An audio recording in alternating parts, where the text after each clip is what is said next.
올해의 마지막 달 12월 라디오 서울과 함께 편안하고 따뜻하게 마무리하시길 바랍니다. 강혜신의 오늘의 미국.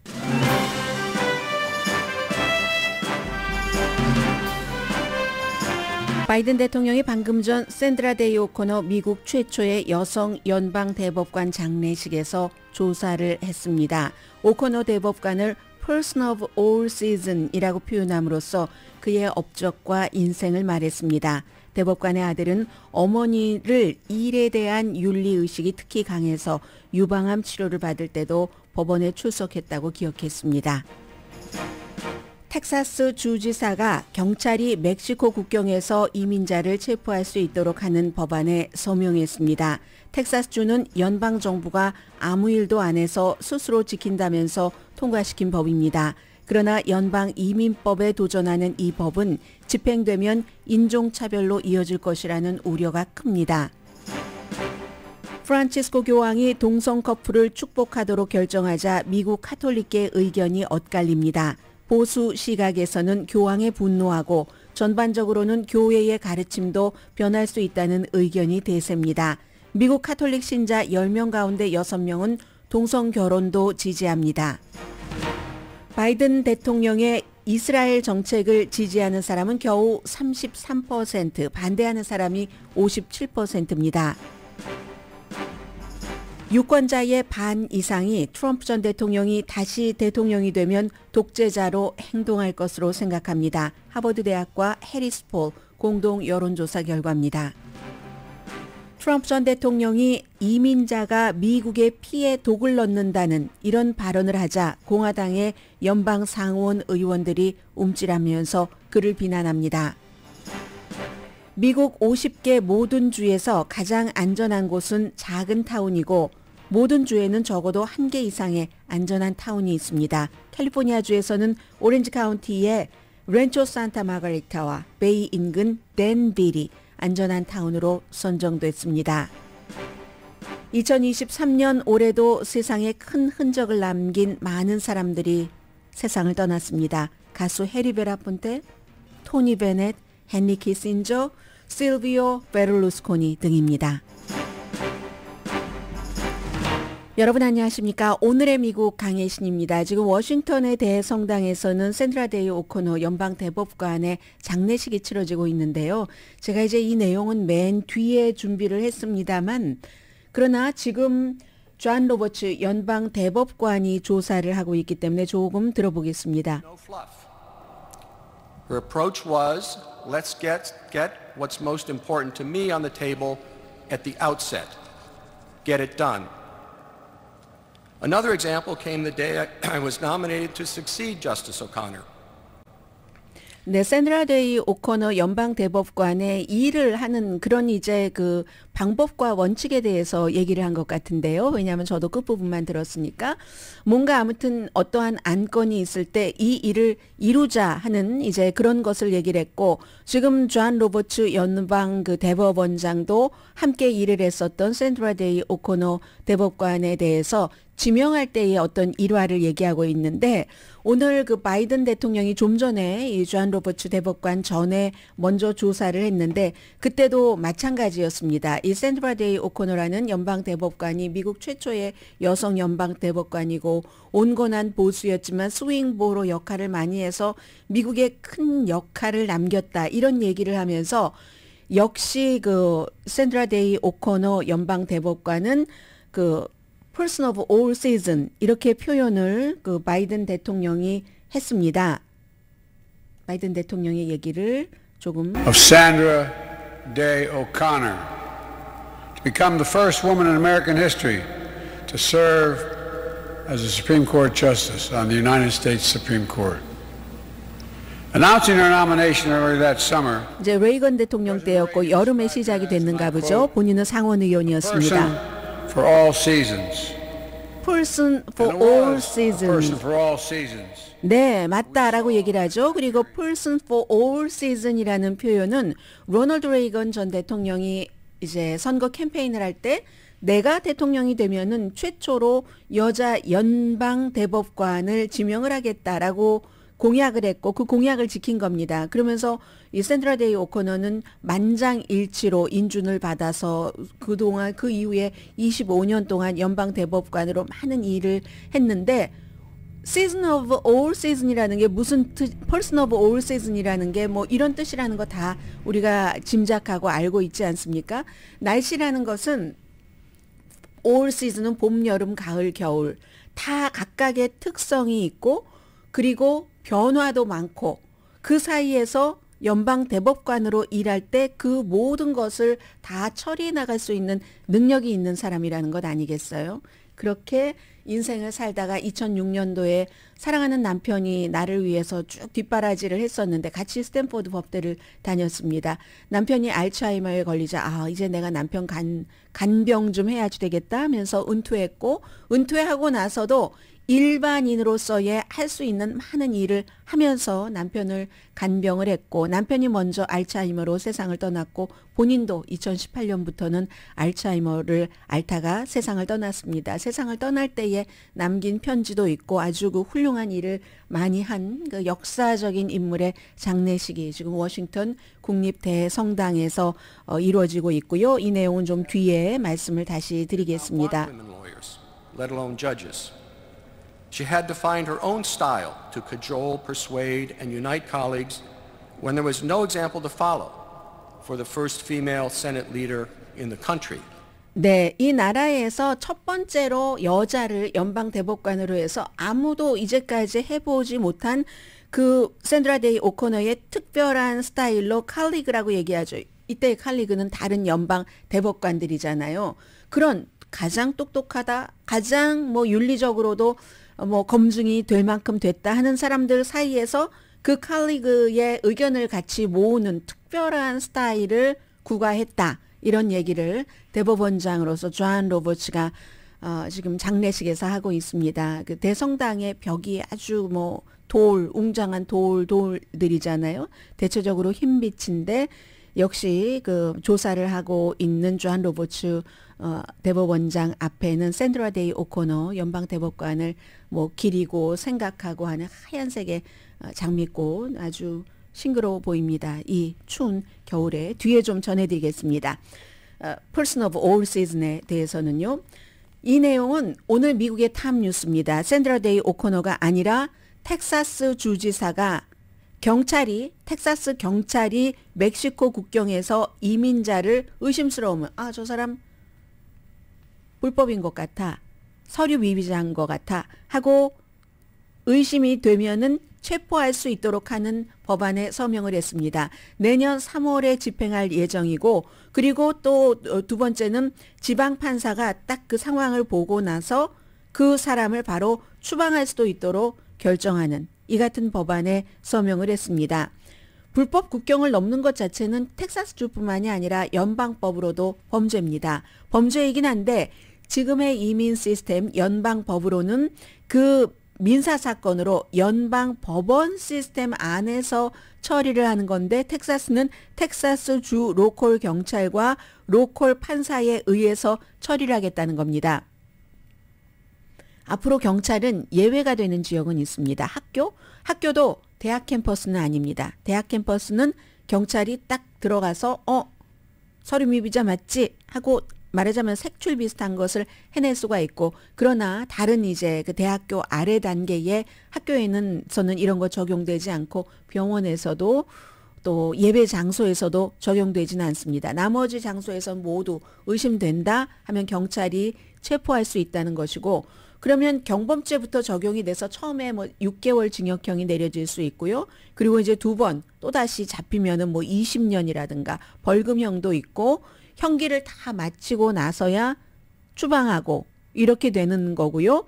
그런데 이제 이게 많은 사람들은 인종차별적일 수 있다. 왜냐하면 경찰이 딱 보고 나서 미국 시민권자인데도 서류 미비자 맞지, 불법 체류자 맞지 하고 일단 체포를 할 수 있는 권한이 있기 때문에 그런 것, 데자부 같은 거 많이 들어본 것 같은 거 생각나지 않으세요? 애리조나에서 이런 일이 있었잖아요. 셰리프가 그렇게 한다고 해서 결국은 그게 꽤 오래됐는데요. 연방 대법원에서 아주 중요한 그 애리조나주의 이번에 텍사스와 비슷한 것에서 핵심 조항을 연방 대법원에서 그냥 킬해버렸습니다. 그런데 이제 또 이민자 커뮤니티에서는 어떤 얘기가 있냐면 본인이 무슨 범죄의 피해자가 되더라도 이게 뭐 서류 미비자일 수도 있고 또 합법적인 사람일 수도 있는데 그 가족이 전부 합법적인 신분이 아닐 수도 있고요. 그런 경우에 뭔가 범죄가 있는데도 경찰에 신고하는 것 같은 것을 두려워하고 이건 이제 커뮤니티 전체의 안전에도 위협이 된다는 거죠. 그리고 무엇보다도 기본적으로는 딱 얼굴 색깔 보고 당신은 서류 미비자 같아 하고 경찰이 판단하면 그 공권력을 사용할 수 있다는 이게 이제 반대하는 사람들의 반대가 되는 거고요. 텍사스에서 뭐 이민자를 체포하는 것이 이번이 처음은 아니죠. 이건 이제 3월에 시행될 예정이지만 2021년도에 대통령이 이제 백악관에 취임하고 한 뭐 6개월 정도 지났을까요? 그때 텍사스주의 경찰이 멕시코 국경에 접해 있는 목장주들과 잘 이제 뭐 합의를 해서 그들의 주들의 그러니까 그 땅 이건 이제 부동산이잖아요. 재산이잖아요. 그 재산을 넘은 이주민들을 그 재산에 침해했다. 부동산 침해했다 해서 체포하기 시작했었던 적도 있고요. 그리고 이제 캘리포니아주 로스앤젤레스나 시카고나 뉴욕은 많이 지금 겪고 있는 거죠. 불법으로 미국을 넘어온 사람들, 텍사스 사람들, 뭐 다른 이런 도시로 많이 이제 보내기도 했고요. 뭐 이런 일들을 했습니다. 이게 2010년이었군요. 애리조나의 Show me your paper, 페이퍼를 보여달라 하는 딱 보고 의심되면 체포하는 그것 이후에 이제 이런 일들이 지금 있는 거고 그레그 애버트 주지사가 텍사스에서 굉장히 인기가 많습니다. 3선 주지사고요. 이건 분명히 이민법이 연방법인데 그 연방 그 시스템 안에서 하는 게 아니라 우리 주가 알아서 하겠다. 그리고 지금의 행정부와는 반대되는 입장이기 때문에 연방 정부의 권한에 도전을 하는 것이고 그 도전을 하는 이유에 대해서 그럼 연방 정부가 우리 로컬 국경을 지켜줘야지 왜 아무것도 안 하고 있지? 고의적으로 안 한다고 말합니다. 이 텍사스 주지사와 많은 공화당의 지지자들은 왜냐하면 이민자들이 서류 미비자들이 미국에 와서 어찌어찌해서 눌러 살다 보면은 또 그리고 나서 그게 이제 신분이 합법적인 것으로 되고 하면은 다 민주당 표니까 표를 늘리려고 그런다. 고의적으로 그런다라고 주장을 하고 있습니다. 법 전문가들은 당연히 이제 연방 정부가 고소를 하든가 아니면 이미 텍사스의 민주당도 이걸 막아보려고 엄청 애를 썼지만 이래서 이제 다수결이 중요한 거죠. 텍사스가 공화당이 강하기 때문에 통과가 됐고 이민 단체들은 이미 이전부터 고소를 할 준비를 하고 있습니다. 그러니까 바이든 행정부는 양쪽에서 지금 비난을 받고 있는 겁니다. 예를 들어서 미국의 시민자유연맹 등의 그 이민 권리 단체는 아니 연방정부가 돼가지고 주정부에서 이렇게 연방정부 법을 깡그리 무시하는데도 그것 하나 단속을 못하냐라고 비난을 받고 있고 그러나 또 공화당은 올해 2022년도 2023년이 아니라 통계가 2022년이 마지막입니다. 240만 명이 국경에서 이렇게 딱 법 집행관과 마주쳤습니다.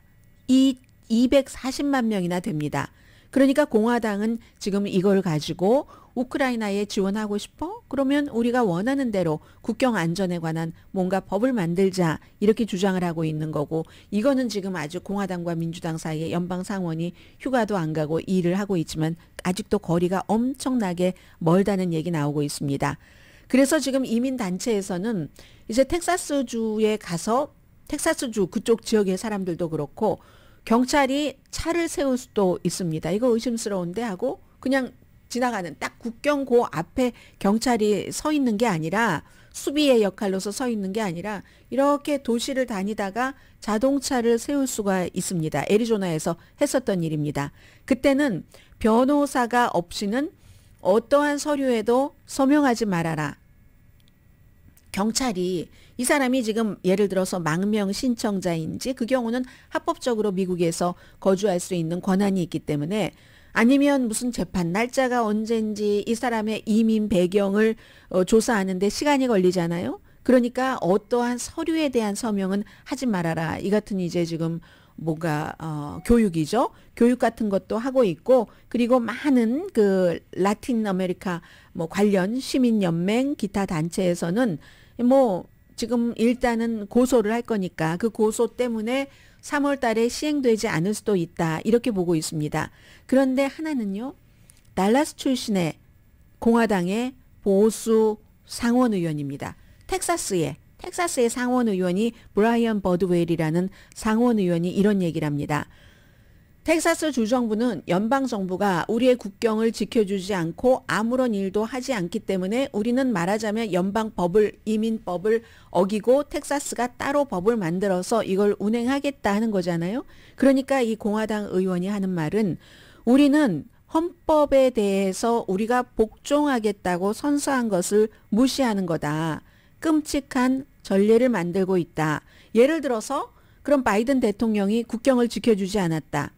이랬다고 해서 우리도 헌법을 준수하겠다. 미국 연방법을 준수하겠다라고 선언한 맹세를 어겨도 된다. 그렇게 어기는 것이다. 라고 하기 때문에 본인은 이 법에 반대한다라고 얘기를 했고요. 이건 결국은 3월 달이 돼서 시행이 될지 되지 않을지 텍사스주에서 일어나고 있는 일이지만 이렇게 될 땐 또 전체적으로 이민자에 대한 시각이 굉장히 나빠집니다. 그리고 이민자가 마치 2등 시민인 것처럼 되고 나는 미국에서 태어났는데 나한테 무슨 그런 영향이 오겠어? 노, 천만의 말씀입니다.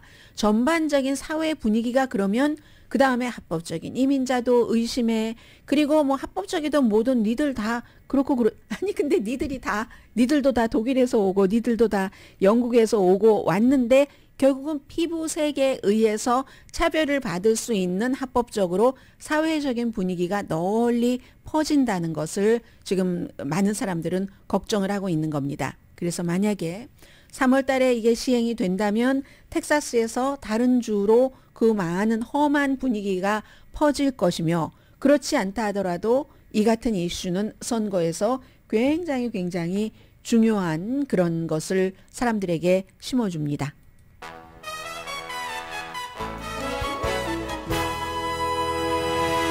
결국은 이게 지금 트럼프 전 대통령이 하고 있는 작업이잖아요. 이민자들이 아시아에서 오는 이민자, 아프리카, 남미에서 오는 이민자들이 미국에 피에 독을 뿌린다. 피를 오염시킨다. 포이즈닝.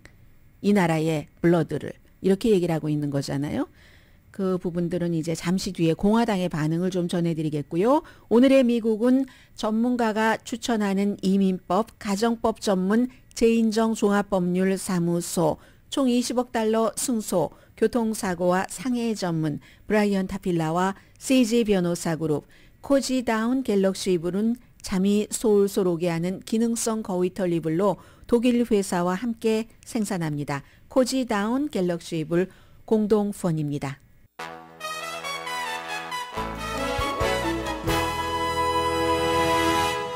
라디오 서울 방송 오늘의 미국 듣고 계십니다. 이 샌드라 데이 오코너 연방대법관이 12월 1일에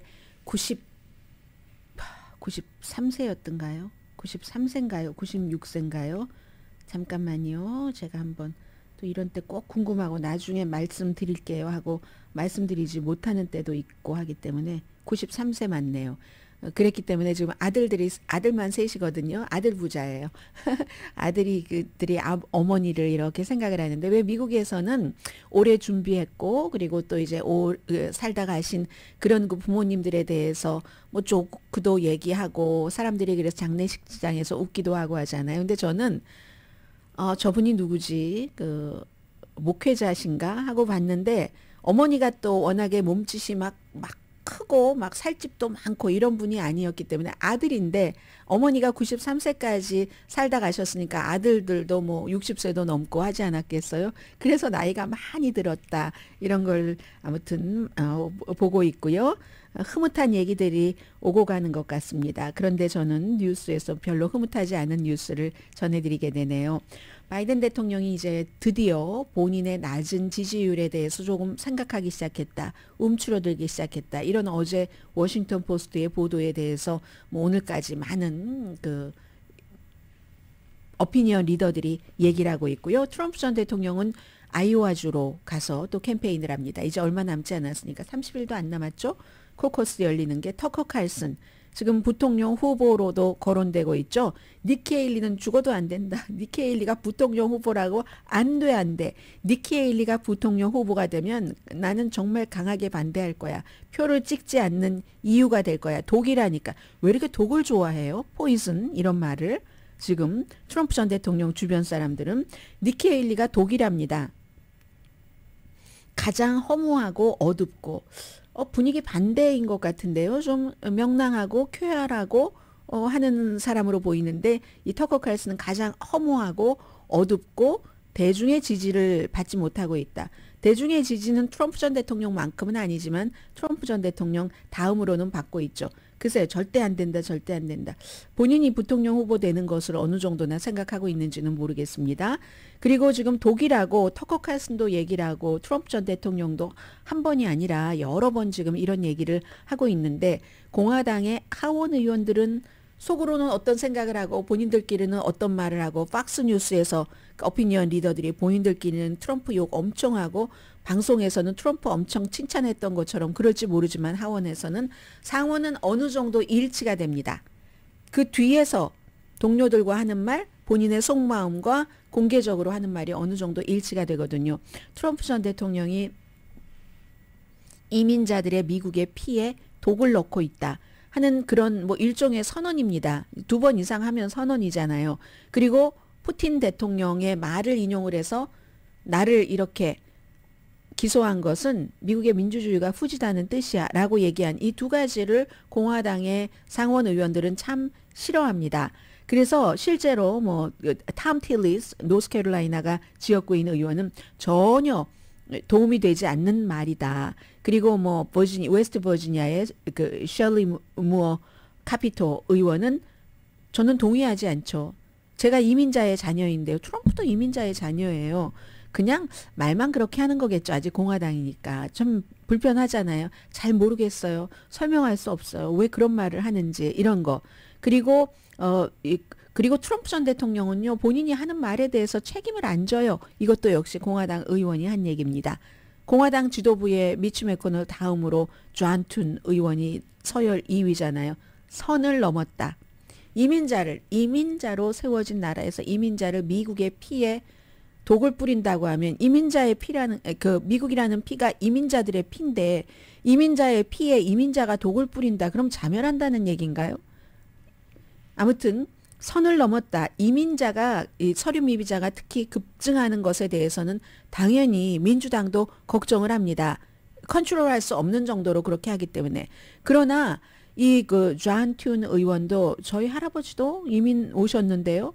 저는 그래서 트럼프의 이민자가 미국 피의 독이라는 말에 전혀 동의하지 않습니다. 라고 얘기를 했고 이 블라디미르 푸틴 러시아 대통령이 그렇게 말했잖아. 미국이 나를 이렇게 기소하면 민주당이 지금 법적으로 그렇게 하는 것이라고 이렇게 인용을 한 것은 공화당 상원에서는 선거 캠페인 내내 민주당이 무기로 쓰겠구나. 지금까지는요. 트럼프와 바이든의 본격적인 대결이 시작되지 않았습니다. 그래서 아직까지는 바이든이 지지율이 엄청 낮아도 좀 걱정 안 했는지도 모릅니다. 트럼프가 떠오르고 텔레비전에 얼굴 보이고 이런 얘기들이 만약에 독을 퍼뜨린다 하는 것을 전체적으로 다 텔레비전이 중계를 해서 직접 본인이 보고 들으면 화납니다. 저는 그거 보고 화났거든요. 이민자로서. 근데 이런 일들을 트럼프 전 대통령이 많이 할 것이기 때문에 어차피 중도표를 받아야지 되는데 공화당들은 좋아하죠. 그래 유색인종이 니들이 이렇게 얘기하는 거 백인 우월주의자들은 좋아하겠죠. 트럼프 전 대통령도 백인 우월주의자적인 기질과 그런 행동을 많이 전에 보였으니까 신문 광고에도 증거로 남겼으니까 그런 걸 좋아하겠죠. 그러나 중간에 있는 사람이나 유색인종이 좋아하겠습니까? Maybe 트럼프 전 대통령의 그러한 모습이 텔레비전에 많이 비춰지는 것을 바이든 대통령 측에서는 그때부터 우리 지지율이 올라갈 거야. 트럼프에 대한 지지가 떨어질 수 있어 라고 계산하는지 모르겠습니다. 그리고 트럼프가 한 말이 오디오가 다 있거든요. 김정은을 왜 이렇게 칭찬하는지 블라디미르 푸틴과 시진핑과 또 빅토르 오르반 헝가리의 총리를 지난주 다 같은 그 랠리에서 한 얘기입니다. 뉴햄프셔에서요. 엄청나게 지지한 이런 얘기들을 지금 민주당이 다 가지고 선거 캠페인 때는 그런 말들을 쭉쭉 여러분들께 지금까지는 신경 안 쓰셨겠지만 들려드릴 겁니다. 그래서 이제 그런 얘기를 하는 거죠. 독재자로 뭐 통치를 하겠다. 독재자만 좋아하니까. 그리고 이제 실제로 그렇게 뭐 하루는 독재자 하지 뭐 이런 식으로도 말을 했고 하기 때문에 이제 그 푸틴은 간단히 말해서 미국에서 공화당 의원들도 깡패라고 보는 의원들이 많습니다. 이 존 의원도 푸틴은 깡패인데 그런 깡패한테 그렇게 말할 수가 있는가 지금 이런 얘기를 하고 있고요. 그리고 뭐 많았잖아요. 지금까지 상원과 트럼프 전 대통령과의 그런 것은 러시아의 인권 기록 같은 것은 완전히 생각하지도 않고 트럼프 전 대통령이 아니 미국이 할 말 있어 뭐 미국에서 러시아의 인권 같은 거 뭐 다른 나라 영국에서 러시아가 이제 본인의 정치적인 적을 그 독살시키고 이런 일들 많잖아요. 그리고 막 그 야당 지도자라든가 아니면 푸틴에 반대하는 사람들을 감옥에 가두고 감옥에 가서도 뭐 독살을 시도하고 이런 것에 대해서 인권에 대해서 말하면 아니 미국은 인권이 떳떳해? 트럼프 전 대통령이 당시에 그렇게 비교를 했습니다. 미국이 뭐 러시아보다 낫단 말이야? 이렇게 얘기를 하는데 공화당의 연방 상원 의원들은 미국과 러시아의 인권은 그 비교할 그럴 그 수준도 아니라고 생각을 공화당 상원 의원만 그렇겠습니까? 대부분의 일반인들도 다 그렇게 생각을 하고 있죠. 그런데 그런 그 푸틴의 러시아를 띄워주고 미국을 깎아내리고 미국 대통령이었고 대통령이 되겠다는 사람이 그런 얘기하는 이런 여러 가지. 그런데 이제 공화당의 여러 상원 의원들이 얘기를 하는데 언론과 인터뷰에서 미치 매코넬은 입을 닫고 있기로 그 공화당의 상원 지도자는 그게 이제 논평하지 않는 정책을 펼쳐나가고 있습니다. 아무튼 그래서 사실은 그 공화당이 이스라엘을 엄청나게 지금 지지하면서 그 지지하는 게 반유대주의에 대해서 뭔가 그 반유대주의 하면 안 돼. 도덕적으로 우리 미국이란 나라가 위에 있어야지 되고 또 이스라엘은 여러 가지로 미국의 이익에도 좋잖아. 이렇게 하면 반나치여야지 되잖아요. 그런데 트럼프의 이민자가 미국 피에 독을 뿌린다는 말은 나치 히틀러가 한 얘기입니다. 그러니 이게 공화당이 성인스러운 어른스러운 공화당 정치인으로서는 참 곤란한 얘기죠. 뭐 이것도 트럼프를 보호하는 것도 한계가 있죠. 이제 그런 일이고 그리고 하버드와 해리스 폴 공동 여론조사를 해봤더니 유권자의 반 이상이 트럼프 전 대통령이 다시 대통령이 되면 독재자로 행동할 것으로 생각을 합니다. 유권자의 59%입니다. 그리고 민주당이 59%고요. 56%가 그가 아마 독재자로 행동할 것 같아. 그 가운데 40%는 강하게 분명히 독재자가 될 거야. 이렇게 얘기를 하고 있습니다. 그래서 결국은 이거는 중요한 게 뭐냐면은 이것도 민주당과 공화당 사이에 차이가 있고 그리고 실제로 공화당에서는 민주당이 자꾸만 이렇게 트럼프 전 대통령이 무서운 사람이라고 퍼뜨려 민주당과 언론이 이렇게 얘기를 할 수 있어요. 그 Fox and Friends의 진행자 킬미드처럼 그렇게 주장할 수도 있는데 기본적으로는 미국 사람들이 민주주의에 대해서 샌드라 데이 오코너 사망해서 지금 장례식을 치르고 있는 연방 대법관도 그 민주주의를 굉장히 강조했는데 우리가 교과서에 들어있는 단어 갖고 멀리 느껴지잖아요. 근데 그렇지 않습니다. 생활로 오는 거잖아요. 그래서 미국 사람들이 민주주의에 해가 될까? 얼마나 해가 될까? 이걸 생각하기 시작했다는 겁니다. 이 여론조사는 그게 권력을 남용할 수 있다. 독재자처럼. 그것을 유권자들이 이미 생각을 하기 시작됐다는 거고요. 전체 유권자 가운데 약 반 정도는 트럼프가 재선되면 민주주의에 위협이 된다. 민주당은 공화당은 압도적으로 그렇게 생각하지 않는다. 그렇게 생각하지 않는다거나 트럼프가 하는 그 정도의 행위가 민주주의를 위배하는 것이라고 생각하지 않거나 뭐 이런 정도. 지금 무소속이 중요한데 무소속은 그렇다라고 생각하는 사람도 있고 아니다라는 사람도 있고 아직까지는 한쪽이 엄청 우세하다 할 정도는 아니라는 것이고요. 그리고 가상 대결에서는 역시 바이든 대통령을 트럼프 전 대통령이 이기고 있습니다. 12%는 결정하지 못했고 포인트 47% 트럼프에게 42% 바이든에게 지금 그렇게 돼 있고요. 그런데 결정을 내리지 못한 유권자 사이에서는 트럼프에 대한 지지가 약간 작습니다. 그리고 이게 더 작아질 수도 있거든요. 이 차이는 그러니까 결정한 사람 사이에서는 5%로 트럼프 전 대통령이 높았지만 결정을 내리지 못한 사람 사이에서는 4%입니다. 그럼 여기 여지가 있다는 거고 이 사람들이 어떻게 움직이느냐가 굉장히 중요하다 하는데 이거 이제 트럼프 전 대통령이 요즘은 뭘 숨기질 않잖아요. 있는 걸 그냥 그대로 드러내고 내가 하고 싶은 일이 무엇다 하고 얘기를 하는데 그게 공화당의 상원조차도 걱정을 할 정도로 독재적으로 가는 것. 이민자를 배척하는 것. 그런 것이라는 거죠. 12월 13일부터 14일까지 유권자 2,034명을 대상으로 조사를 했고요. 이건 온라인 표본이기 때문에 오차 범위는 정하지 않았습니다. 자, 이 정도까지만 말씀드리고 잠시 뒤에 또 뵙겠습니다. 아직 이슈가 많이 남았는데요.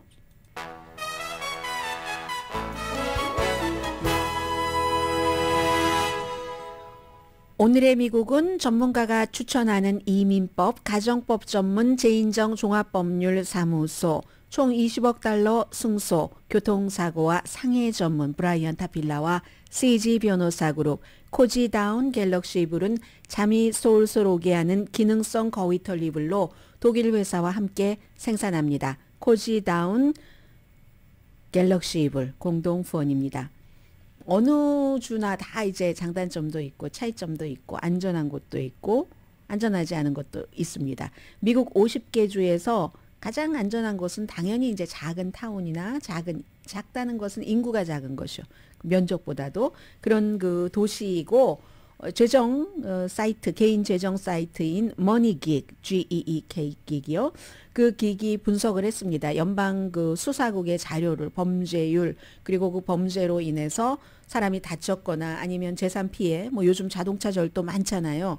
그런 것들을 쭉 그 분석을 해서 내놓은 건데 그래서 범죄 비용에는 이런 그 돈으로 계산되는 재산도 있고 아니면 의료비 같은 것도 있잖아요. 그리고 사법 시스템에 관한 그 여러 가지를 이제 다 했습니다. 아무튼 그래서 가장 안전한 곳을 찾아봤더니 주로 이제 동북부의 작은 그 마을이거든요. 그런데 한국 분들이 사시는 곳들도 많아요. 캘리포니아주도 특히 마찬가지고요.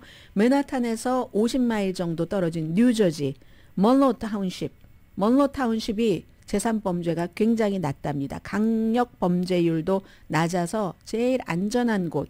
2위도 여기 먼로 타운십과 별로 멀지 않네요. 또 다른 그 뉴저지 지역에 살고 계신 분들은 너무 잘 알고 계시죠. 힐스보로 타운십. 그리고는 이제 커네디컷은 한국 분들 별로 안 살 것 같으네요. 윌링포드. 그리고 뭐 매사추세츠의 뭐 슈루스베리, 뉴저지의 웨스트필드, 펜실베니아주의 크랜베리 타운십, 뉴저지의 그 동부에는 이제 타운십 많잖아요. 프린스턴 뭐 이런 데도 다 상위 10위에 들어갑니다. 그리고 이제 동북부의 뭐 외곽 지역으로 보면은 뭐 인디아나주의 자이언스빌이라든가 오하이오주의 메이슨 또 유타주의 그 론피크 이런 곳이 아주 높은 점수를 받았고요. 캘리포니아주에서도 이 대도시는 아니지만 범죄율이 낮고 안전한 상위 15위에 들어간 그 지역이 두 군데가 있거든요. 한 군데는 오렌지 카운티의 렌초 산타 마그리타. 인구가 한 5만 명 조금 안 됩니다. 그 렌초 미션 비에오의 경계에 있는 곳. 그리고 베이 지역의 그 댄빌. 여기도 인구가 한 4만 3천 명에서 댄빌이 안전한 곳. 미국 대도시는 아니고 뭐 그저 그럭저럭한 타운 인구비로 12번째. 그리고 렌초 그 산타 마그리타가 10번째입니다. 렌초 미션 비에오하고 경계잖아요. 이 렌초 미션 비에오에 그 세를백 처치가 있고요. 제가 이 렌초 산타 마그리타는 은퇴하면 어딜 가는가 막 집 같은 거 엄청 많이 찾아본 곳이에요. 그리고 모든 작은 곳이 다 안전하다 하는 것도 이게 상식 그냥 선입견과는 다른 겁니다. 루이지아나주의 먼로 똑같은 먼로인데 이게 이제 동북부로 가서 뉴저지의 먼로 타운십은 가장 안전한 곳인데 루이지아나의 먼로의 경우는 굉장히 위험하다는 그런 그 데이터에 보면은 대도시보다도 훨씬 범죄 비율 또 범죄로 인한 비용이 높은 곳으로 나타났습니다. 그리고 지금 가끔은 말씀을 드립니다만 지난 그 10월 달에 발표가 된 연방 수사국의 자료에 따르면요. 지금 재산 범죄는 많이 늘어나고 있지만 미국에서 범죄가 왜 그렇게 많아 막 이렇게 얘기를 하는데 그 살인율은 많이 줄어듭니다. 이게 무슨 뭐 정보의 교환이라든가 이런 것들도 있고 해서 강력 범죄라든가 살인 같은 것은 살인은요. 2021년부터 2022년 사이에 6.1%가 줄어들었거든요. 반대로 요즘 너무 무서워서 못 살겠어 하는 것은 재산 범죄가 굉장히 많습니다. 몇 년 동안은 조금 감소하다가 2021년도에는 재산 범죄가 7.1%가 늘어났거든요. 이 살인 범죄가 6.1%가 줄어드는 동안에 자동차 절도가 가장 많죠. 더군다나 요즘처럼 연말에 차에 뭐 선물 같은 거 잠깐인데 어때? 그게 이제 화를 부르는 거죠. 이런 내용이 있었고요. 그리고 어제 이제 프란치스코 교황이 사제가 동성 커플을 축복을 할 수 있다. 이제 이런 것들이 교회의 어떤 그 공식적인 문서로 나오면서 찬반이 굉장히 많았죠. 세계적으로 그 찬반이 조금 엇갈리고 미국 내의 것만 말씀을 드리겠습니다. 그런데 그렇다고 동성 결혼을 허락하는 것은 아니고 다만 축복이라는 것은 누군가가 하나님께 축복을 받도록 사제가 중간에서 이렇게 이끄는 건데 그런 축복을 이끄는 그런 것에 이 사람이 도덕적으로 완전 무결해 하는 것을 도덕적인 분석의 잣대를 잴 수 없다라고 해석을 했다는 겁니다. 그러면 왜 지금까지는 2021년만 하더라도 동성결혼 이런 것은 씬이다. 그래서 동성애자들을 우리는 축복할 수 없다 했는데 바뀌는 겁니다. 교회의 교리에 대한 해석이나 교리에 대한 어떤 집행 방법도 누가 그 교회의 최고의 수장이냐에 따라서 바뀌는 겁니다. 프란치스코 교황이 2013년도에 교황이 되고 나서 바로 몇 개월 뒤에 그런 얘기를 했잖아요. 브라질에서 그 바티칸으로 가는 비행기 안에서 동성애자들에 대해서 물어보니까 그 동성애자가 하나님을 찾고 추구하고 할 때 내가 그 사람이 나쁜 사람이라고 판단할 수 있는가. 이때 이제 약간의 조짐을 보인 것이고 어제는 결혼은 아니라 할지라도 이건 분명하게 축복할 수 있다. 그럼으로써 젊은 사람들 특히 이제 카톨릭 신자들이 그동안은 이것 때문에 교회에 적을 두지 않았던 사람이 교회에 조금 더 가까이 갈 수 있는 그런 그 기회가 됐을 겁니다. 아마도. 그래서 이제 미국에서 오늘 뉴욕타임스가 굉장히 많은 그 사제들의 이름과 교회를 쭉 그 얘기를 하면서 찬반을 말하고 있는데 뭐 간단하게 두 가지로 나뉘겠죠. 예를 들면 샌프란시스코이지만 굉장히 보수주의입니다. 이 카톨릭에 있어서 살바도르의 코르딜레오 대주교는 가톨릭 그 바티칸의 그 이번에 이 선언문을 주의 깊게 읽어보고 교회의 변함없는 가르침을 계속 읽어볼 것을 권한다. 뭐 이렇게 얘기를 하면서 아무튼 이 사제에 따라서 이거는 약간 그 축복을 할 수도 있고 안 할 수도 있는 거잖아요.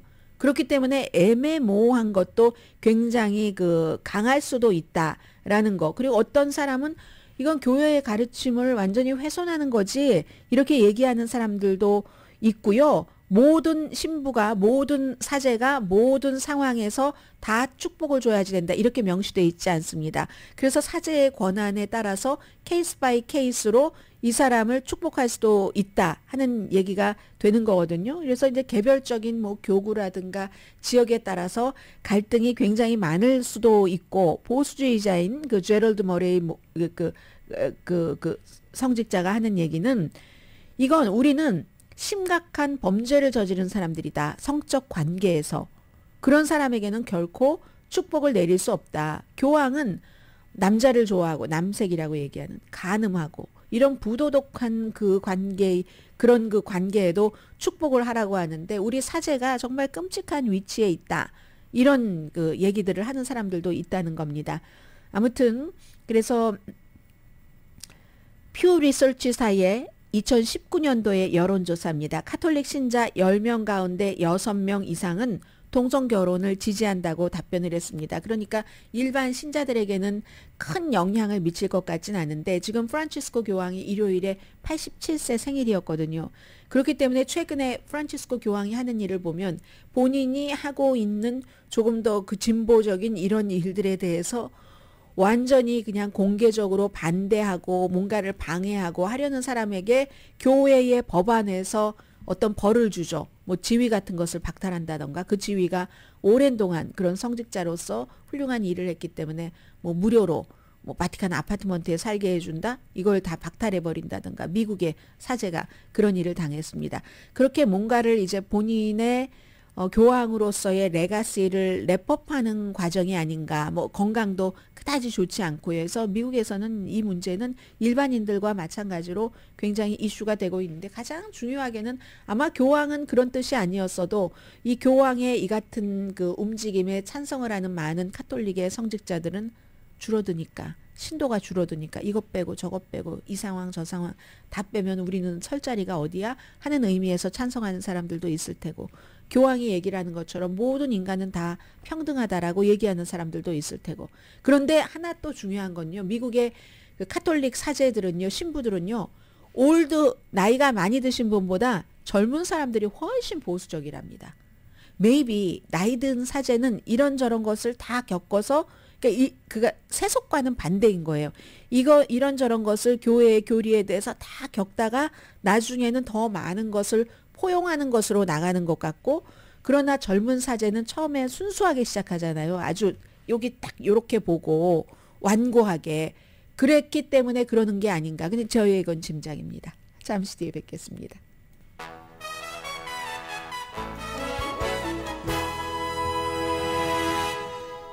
라디오 서울 방송 오늘의 미국 듣고 계십니다. 네, 그 바이든 대통령의 지지율이 특히 이스라엘과 그 가자 지구 하마스 그 전쟁에 대해서 그것을 핸들하는 것에 대해서 아주 지지율이 낮습니다.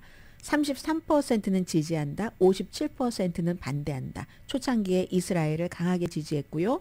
국제적인 반대가 지금 커지고 있기 때문에 이스라엘의 가자지구 공격에 대해서 그래서 비판을 많이 받기 시작한데 3분의 1의 응답자는 지금 이 여론조사 결과가 뉴욕타임스와 시에나 칼리지 공동 여론조사입니다. 3분의 1은 미국이 이스라엘을 지나치게 지지한다. 그러나 비슷하게 3분의 1은 팔레스타인을 지나치게 지지한다. 나머지 39%는 거의 옳다. 이거 완전 이거는 세 부분으로 쪼개졌는데요. 그래서 이제 이스라엘이 팔레스타인 민간인을 더 이상 희생하지 않게 하기 위해서 휴전을 해야지 된다. 44%. 군사작전 계속해야 된다. 이것도 39%입니다. 거의 비슷하잖아요. 근데 휴전이 조금 많긴 하네요. 그리고 48%는 민간인 사상자를 최소화하려고 충분한 조치를 이스라엘이 취하지 않는다. 48%. 라고 이렇게 얘기를 하는 것이고요. 연령별로 많이 나뉘는데 상상하시는 그대로입니다. 젊은 응답자는 바이든 행정부의 정책에 반대라고 이스라엘을 아직도 더 많이 지지한다고 생각을 하고 그게 사실이죠. 팔레스타인에 공감할 가능성이 훨씬 높고 그래서 18살에서 29살 사이 거의 4분의 3이 바이든 대통령의 이스라엘을 강하게 지지하는 정책 반대했습니다. 최근에 다른 여론조사 결과와 별 차이가 없네요. 12월 10일부터 14일까지 1000명의 유권자를 대상으로 했고 3.5%포인트 이제 오차범위입니다. 샌드라데이 오코너 연방대법관 지금 장례식이 거의 끝나가는데요. 미국의 대통령이 지금 얼마나 바쁩니까? 뭐 이민 문제, 이스라엘, 무슨 우크라이나 지원 이런 모든 것들을 해결해야지 되는데도 몇 시간씩이나 국립대성당에서 샌드라데이 오코너 연방대법관 장례식에 지금 앉아 있습니다. 이건 결국은 국가에서 정말 중요한 일을 오래 하다가 숨진 사람을 계속 기억하면서 미국 사람들에게 미국의 가치 하는 이런 것들을 이제 그 무의식 중에 보여주는 거죠. 그리고 이제 도리이기도 하고 그게 그래서 이제 있는데 93세 12월 1일에 숨지셨고 2006년도에 은퇴를 했고 25년 동안 676개의 판결문을 쓰셨는데 301개, 반개는 다수이고 나머지는 온건한 보수로 시작을 했지만 스윙보로 역할을 많이 했고 특히 장애인법을 통과시킨 거 80년대였으니까 90년대 장애인법이 통과됐잖아요. 어퍼머티브 액션. 그리고 나중에는 25년 뒤면은 이거 필요도 없을 거예요. 한데 지금 인종적으로 더 분열됐고요. 낙태. 찬성을 다 그때 해왔는데 지금 새로운 젊은 40대의 연방 에이미 코니 베렛이라는 또 그 다음으로 젊은 무슨 뭐 브렉 캐버나우 이런 사람 닐 고서치 트럼프 전 대통령의 3인방 이런 사람들이 들어와서 낙태를 뒤집어 버린 이런 세상이 뒤로 돌아간 게 있고 애리조나에서 태어나서 자라서 이제 여성 차별로 최고의 법대를 스탠포드 나왔는데도 취직이 안 돼서 여자라는 이유만으로 돈 안 받고 부검사부터 캘리포니아 저쪽 북쪽에서 시작을 했는데 아들이요. 일에 대한 윤리의식이 너무 강해서 하루도 안 빠졌답니다. 법원에 출석을 해야지 되는 날이면. 뭐 어떤 때는 병원에서 무슨 뭐 주사기도 꼭 주사바늘도 꽂고 가기도 하고 그랬었어요. 열심히 일하고 평소에 아프지 않을 때는 유방암 치료받을 때도 법원에 출석을 했고요. 그 에너지가 놀라울 따름이다. 아들들이 얘기를 하는데 열심히 일하고 와서 어떤 때는 테니스를 3세트를 친답니다. 골프를 날 밝을 때는 18홀 치는 때도 있고 그게 릴렉스 하는 거래요. 스포츠, 댄싱, 엄마하고 우리 한 게 너무 많아요. 아들들이 얘기를 했습니다. 하룻밤에 파티 3번 한 적도 있고요. 1시간에 100마일을 달리는 초인이에요 하면서 의견은 다르지만 두 번째로 연방 대법관이 된 루스 베이더 긴스버그와도 굉장히 친했다는 걸 얘기를 하고요. 모든 사람들은 민주주의를 이해를 하고 민주주의에 대해서 시민의 일할 것을 시민이 해야지 될 일을 해야 된다고 아들과 젊은이들에게 끊임없이 얘기를 해왔었던 사람이 샌드라 데이 오코너 연방 대법관입니다. 오늘의 미국은 제인정 종합법률사무소 브라이언 타필라와 CG 변호사 그룹 코지다운 갤럭시 이블 공동폰이었습니다. 10시에 좋은 아침 좋은 하루 방송됩니다. 샌드라 데이 오코너뿐만이 아니라 헨리 키신저도 얼마 전에 갔고 로잘린 카터 여사, 해리 벨라폰테, 토니 베넷, 티나 터너, 세너드 오코너, 다이언 파인스타인 연방 상원의원, 논란 많았던 팻 로버슨 목사, 데이비 크로스비, 스틸 레이시 영예, 찰리 멍거, 실비오 베를루스코니까지 올해 숨졌습니다. 강혜신이었습니다.